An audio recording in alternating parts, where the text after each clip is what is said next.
Thing's working. Is your thing working over there? I think my thing's working. Tap on it a couple of times.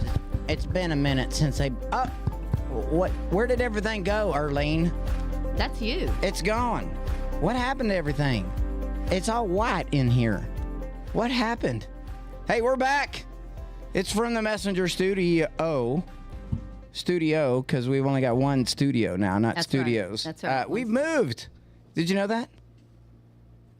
Yes, of course I knew that. Yeah, I know. I made you lift half of the stuff and carry it out the door. I was here in the dark moving things out. No, we were here. So, hey, we're up. We're kind of halfway running. We barely had all of the equipment we needed to get this up and running, but I was able to magic trick it into place. Not our conventional, but we'll get there over time. We recently moved our offices. The Messenger is no longer located at 138 Broadway Street. I mean, I still have a lease there legally, but we have moved our business end of things here to 1141 High Street. It's the old Pioneer building, or to some, the old Meade County RECC building, but to all those now, it is the McGehee Land Company, McGehee Insurance, McGehee this, McGehee that.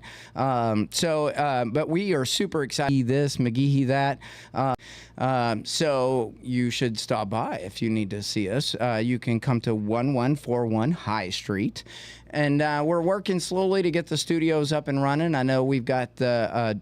you're listening to WMM Steve and Earlene show. It's a joke. We are a social media podcast for the local community, for all the news that's the news across the region. You know they can see you, right? Do you think they saw me roll my eyes? Oh, you totally rolled your eyes.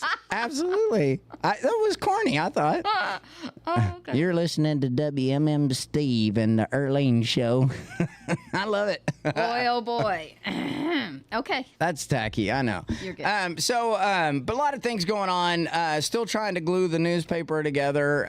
We're running on baling wire and duct tape right now. But I am excited to announce we've got sponsors for the show. We do. I got to give a shout out to Ray's Ford. If you ever go over to Ray's Ford, you can talk to Keith. Keith will help you get one of those fancy looking Broncos they got. I know they helped me into one. I absolutely love this vehicle. I don't know if you're a fan of it or not, but a Jeep. No, I'm not trying to take away his Jeep business, but there's night and day. And for people like me that have lower back problems, it's much more comfortable, especially that little seater thing. It's kind of cute. You look it cute is. driving around it. I look cute. Yeah, and it's got my favorite color in it, orange. But Ray's Ford, thanks for being a sponsor for today's show. Also, Joe Redmond with RDM Services, LLC. They do everything from decks and retaining walls to small minor repairs around the house. If you got a loose step and need somebody to fix it, call Joe Redmond with RDM Services, LLC. And then our third sponsor for right now, and we only have 4 sponsors typically during a week podcast, but our third sponsor is Terry Hubry with the Lakeside Bar and Grill, who does a fabulous job catering, by the way. So good. If you have not been over to Doe Valley, which is, by the way, it's open to the public. If you have not been there since October, you have to go. Well, really, since September. She's been in there since September. Friday nights or Saturday nights are that you can get their weekly specials and check them out at the Lakeside Bar and Grill. They're open Wednesday through Saturday, and they always have specials.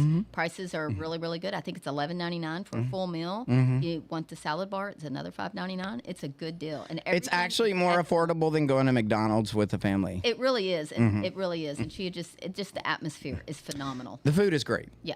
Food is great. They are actual, they bring a chef approach to the food cuisine. So, and I've been to a couple of parties since I've been there where they've hosted the parties or catered the parties, and they put on a pretty doggone good spread. They really did. So anyway, so getting into the show this week, Earlene, take us into the segment. You've got so much to talk about. You've been covering a lot of ground, so let's get into it. We have been super busy.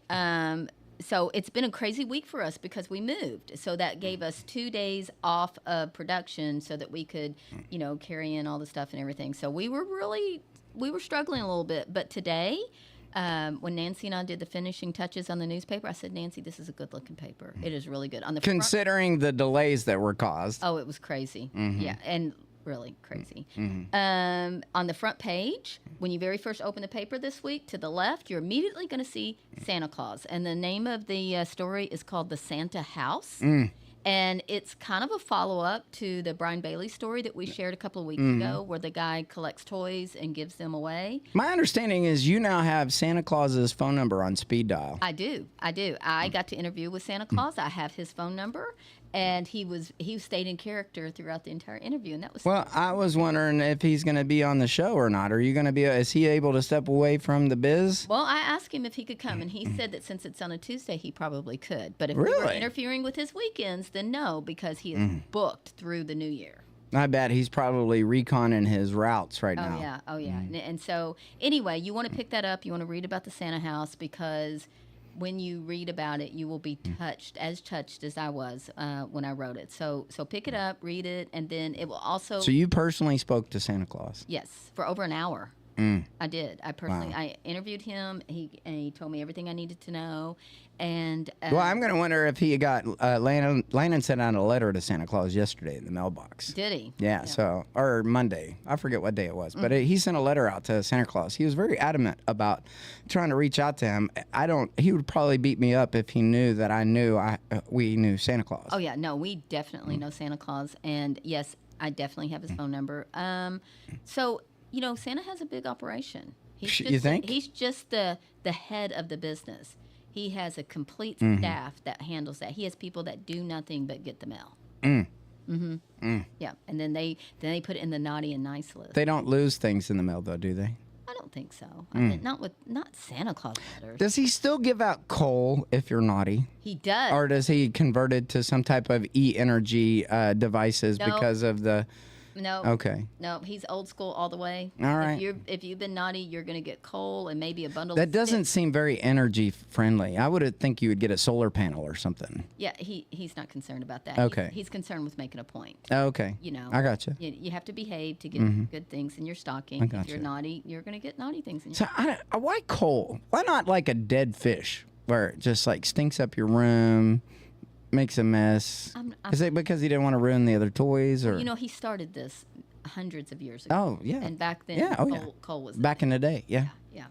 So I think that was all that he had handy at the time. No. And he's just That makes sense. That makes sense. He's a purist. Yeah. So he maybe you follows- can warm your heart by a fire with the coal, and instead of being cold-hearted all the time and being a naughty child. Is Well, that? think about it. It gives you an opportunity to pay it forward. So Yeah.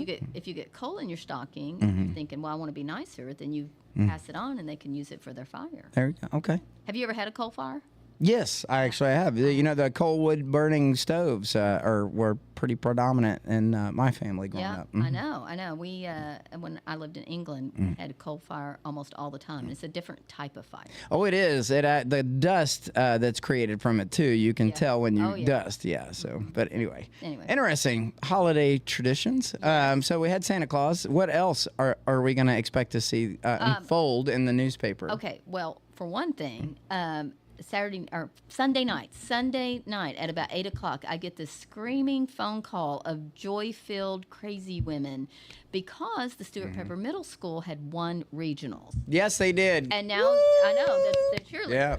And so the coach was like, "Did you hear? Did you hear what happened?" And I had not heard what happened, but she quickly told me what had happened, and you could hear this gaggle of girls in the background going, "Ah!"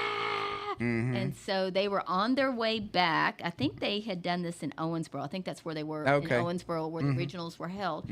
And when they hit the Meade County state line, or the Meade County line, they were greeted by fire departments and police officers, and they just took turns doing sirens and lights and everything, and took them all the way to the high school, and it was incredible. Wow. Yeah. So what a great welcome.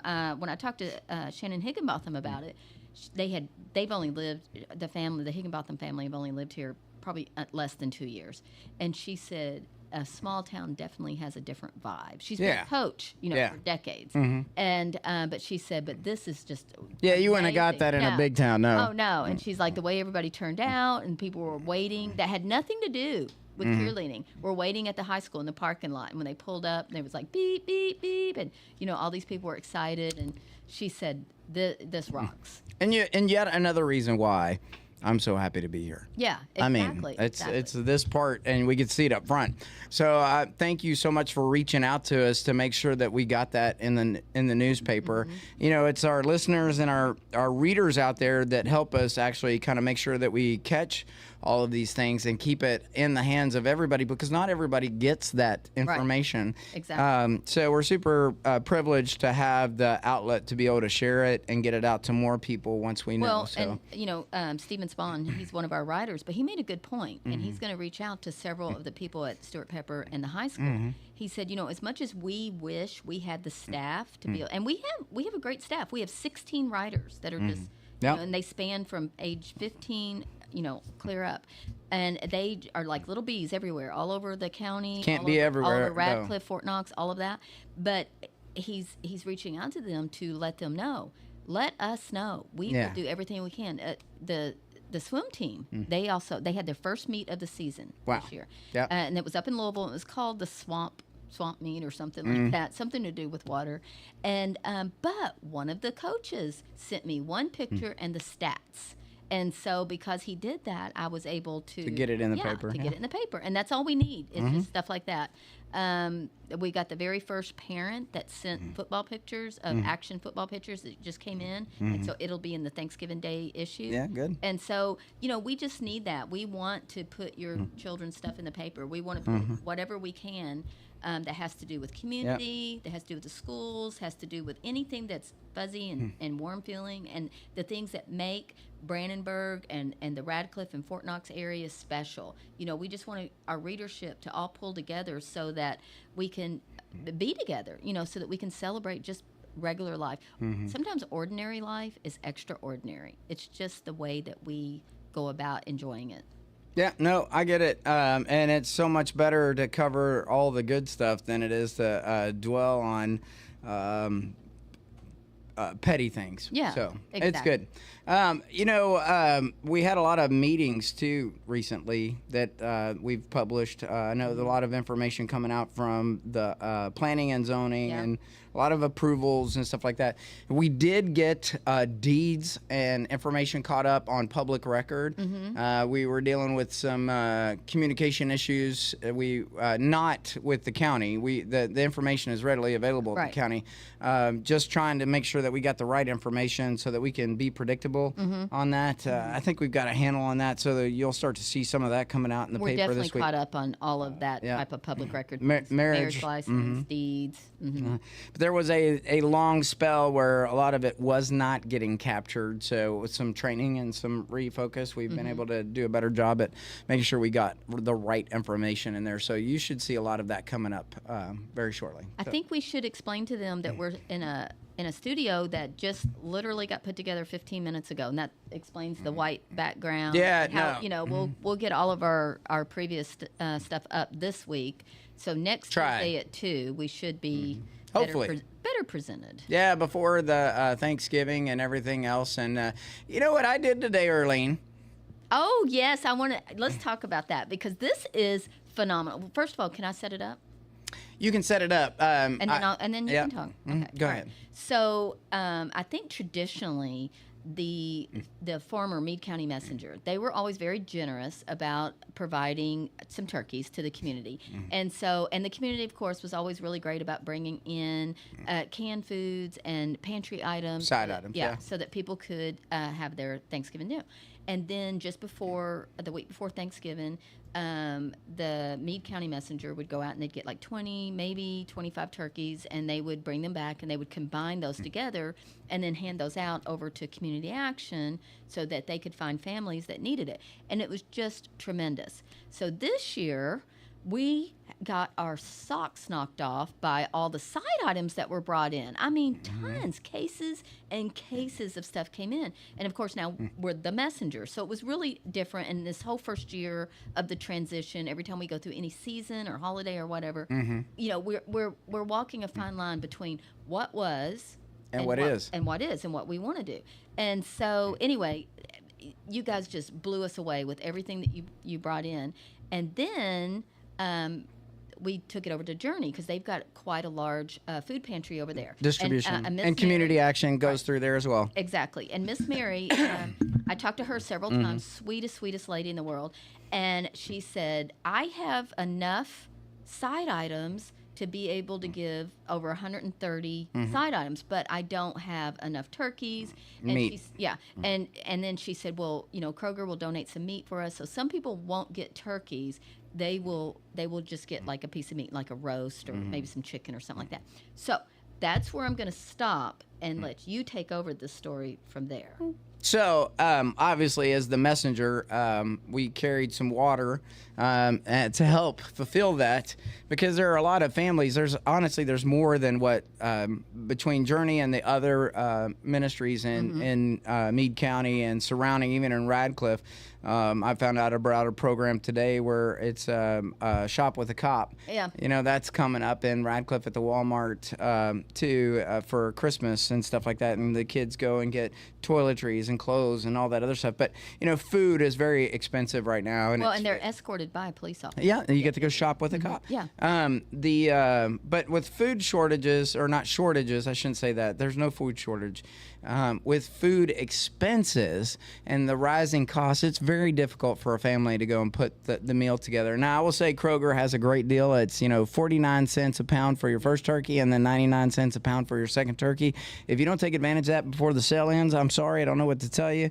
But Kroger was gracious enough, and surrounding communities, to go and find enough turkeys that Steve Lake personally went and bought 128 turkeys, and all 128 turkeys went to families across Meade County. Yeah, and that was wonderful. He actually picked those up at 7:00 this morning. I did. Yeah, because he had to arrange to get it, because I don't think Kroger had 128 turkeys. No. on hand. So we got. Let's just put it this way. We got 128 turkeys.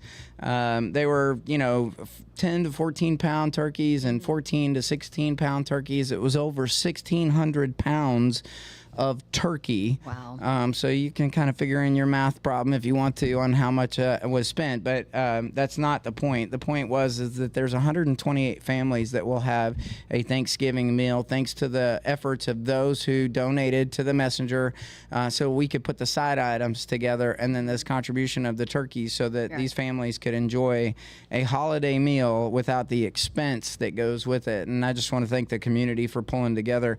I definitely want to shout out to Journey Church and the program that they do. They do it for, I think, 3 Tuesdays in a row in the calendar month, and then they take a week to build up their supplies and get everything ready to go again. But them, like many others, are actually short on food, and they do take donations. If you can contribute to this program, Journey Church Food Pantry, Miss Mary is amazing. If you have never met her, you should. She should be part of your life. She loves Jesus more than she loves anything, and she exudes him in every action she does.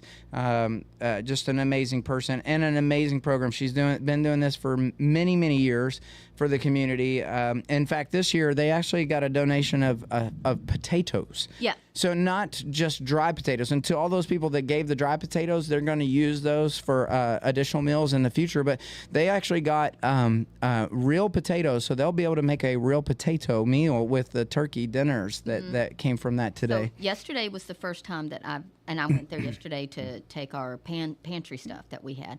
And it was the first time I've been in that particular food pantry, and it's pristine. Yeah, so she runs a tight ship. Very clean. She had some people in there working for her, and she was like, and they were like, "What would you like me to do next?" And she would tell them, do, and they would do. I think what was really amazing for me is that I was able to get Landon and Liam to come and help do the distribution for that, which was phenomenal. And it's so important for them to do that. Yeah, it was very phenomenal. So. Yep. And so anyway, so shout out for that. I think now does this close it? Does it close it now for being able to get anything from the food pantry for the rest of the week? Yeah, so they won't be doing any serving next week. They'll pick back up in the first week in December, and then it'll pick back up the 3 weeks then on and keep going. So okay, very good. Nope, but we had lots of meetings that will be in this week's paper. We have a mall draw special meeting that Anastasia covered. Yeah. And so she went through all that.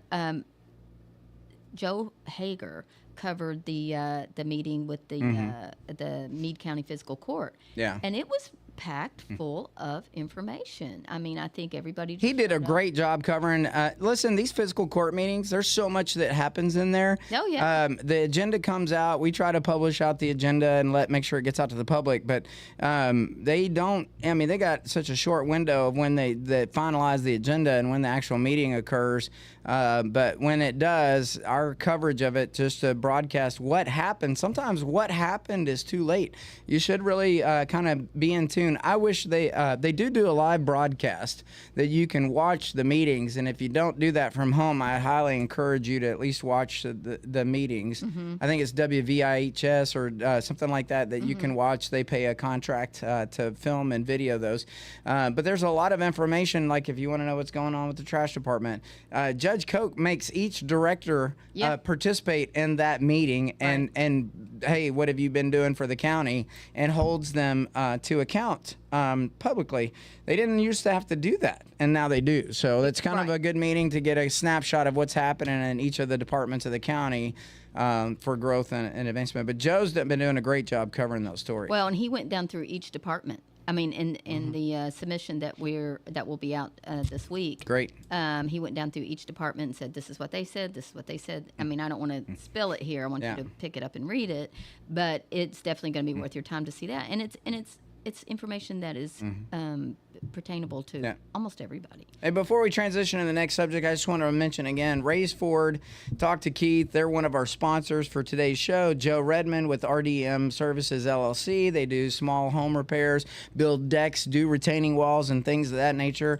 You'll be hearing about them for the next month on the show. And then Terry Hubry with Lakeside Bar and Grill on Doe Valley out at the Swim and Tennis Club. They provide meals and services from Wednesday through Sunday or Saturday, and you can get a meal in the evening, and it's another location in Meade County to go out to eat on a weeknight. And for a long time, Doe Valley was closed. You had to be either a resident of Doe Valley, or you had to come in with a resident to visit there. And but they opened it about a year ago, the restaurant portion, and great food. And there's a bar there. They do things. Last week they had this past weekend they had a comedy show out there. I mean, and Terry facilitates all of this. Very it's good. all done in there. So we're pretty proud of them. One of the things I wanted to talk about that I didn't know is the Meade County High School carpentry students.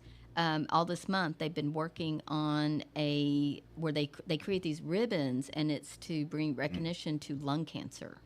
And so Lucinda Ayers did a great job. She interviewed his name happens to be Mr. Hager as well. And I think his name was Nathan Hager. I'm sure there's some relational there. Yeah, I'm sure. And but anyway, he's in charge of it, and he tells about how the first year they just did like a dozen, and then it's increased every year. And so now he has taught his students how to do it. And then she's got a picture of them using this little machine where they kind of go around like this and cut it out of wood, and then they sand it and paint it. Very nice. So that's a great high school student study. So you can catch all of this and more in the newspaper this week on newsstands near you and stuff. I will tell you that if you eat, they're not a sponsor, but I'm going to throw them a shameless plug. Okay. If you go to Home Plate, I'm going to start dropping 5 copies over there. So if you're eating breakfast at Home Plate, you can read the paper at the same time if you left it at home. That's right. So I just encourage you to see what's going on. If you're not into the podcast thing or watching us live on Facebook, you can definitely at least crack open the paper and see us or hear us.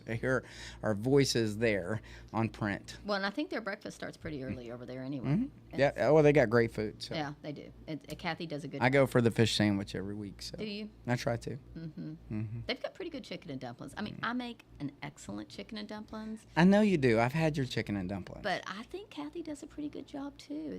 It's definitely comparable. I like it when they cater, too, for the chamber meetings. Speaking of, this Thursday is the chamber luncheon. If you haven't registered, you should reach out to Annie and say, hey, don't miss your chance to come. I believe Bound Credit Union and I forget who else is. I can't remember. Yeah, I'm having a brain think on that. But anyway, it's always a good time to be with the local businesses there as well. Yeah. All right, final topic teaser. What do you got?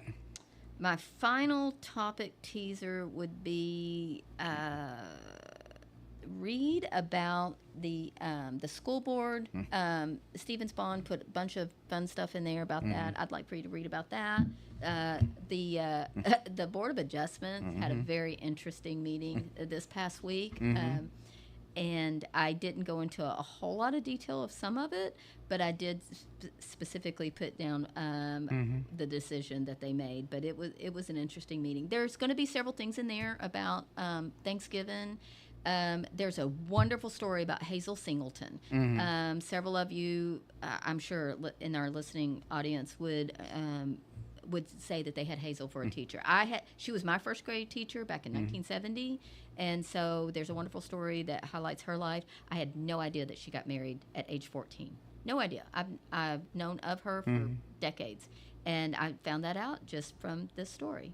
And so, and then how she became a teacher is pretty incredible. And very good. There's a story in there about Proud to be a Cherokee, because this is National Native American Month. And so we actually interviewed someone who lives right here in Meade County who has very strong Cherokee roots. Yeah. And so we talk about that. So this is a good Thanksgiving, leading up to Thanksgiving. I'm excited. We don't ever get a break here, but I'm excited to break bread with the holidays with family, and I'm sure we'll get into it one more episode before then. Tomorrow, tune in. I will have Jim Bradford from Fort Knox on, as Jim and I talk about things that are happening on Fort Knox and how that impacts Meade Countyans.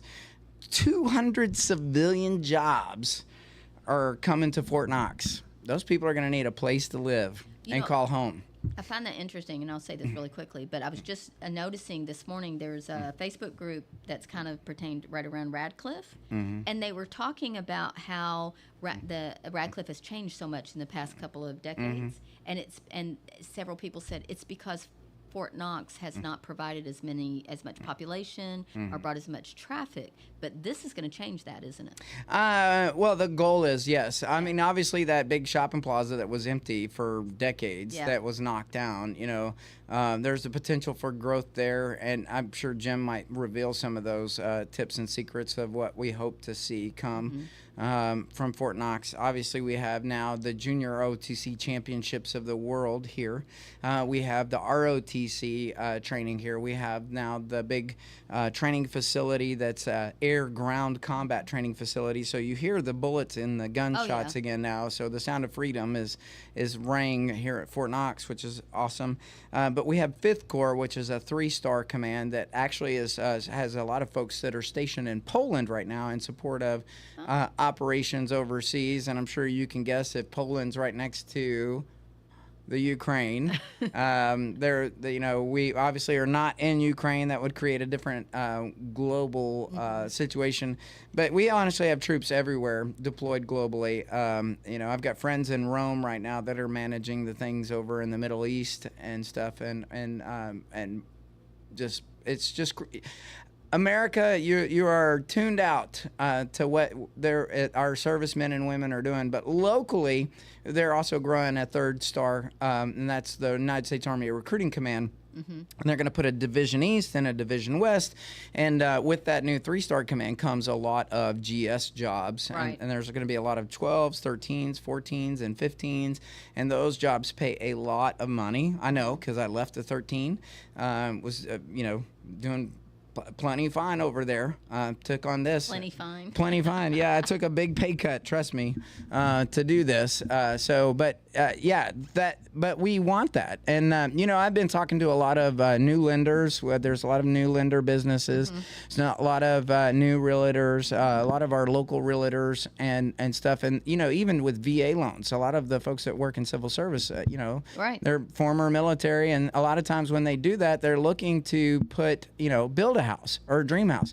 And obviously, if you read the paper, there's a lot of land for sales in Meade County that are, that used to be farms that are chopped up into, parcels. And a lot of that can be developed. Why not? Build your dream home and retire here. Oh, well, why not? Don't even get me started. We'll have to talk about that another time because it makes my heart sad. It does me too. Because you want to see farms handed down year after year and all that other stuff. And I obviously don't want to lose our farming community. But I also don't want to lose the opportunity of health, of conservative growth in our county, allowing our county to grow and be self-sustaining. You know what I mean? So, and I think that there's an opportunity there with our neighbors at Fort Knox. Besides, I'm tired of everybody going to E-Town or Louisville to do their shopping, when we can grow just fine right here and buy local. So anyway, Raise Forward, thanks again for being a sponsor. Joe Redmond with RDM Services LLC, and Terry Hoobry, where you can go get an evening meal Wednesday through Saturday with your family at the Lakeside Bar and Grill on Doe Valley. Earlene, final thought. I just gave my final thought. And No, you give me your final story. Give me your final thought. My final thoughts are I hope everybody has a wonderful week. I hope that no matter where you are or what you're doing, that you find good in it. I hope that you look for the positive and don't focus on the negative, because there's always something to be happy about. Amen, for sure. And I always give it up to Jesus. He's the guiding light, even in your worst woes and even in your greatest highs. Yep. You guys have a great night. You too.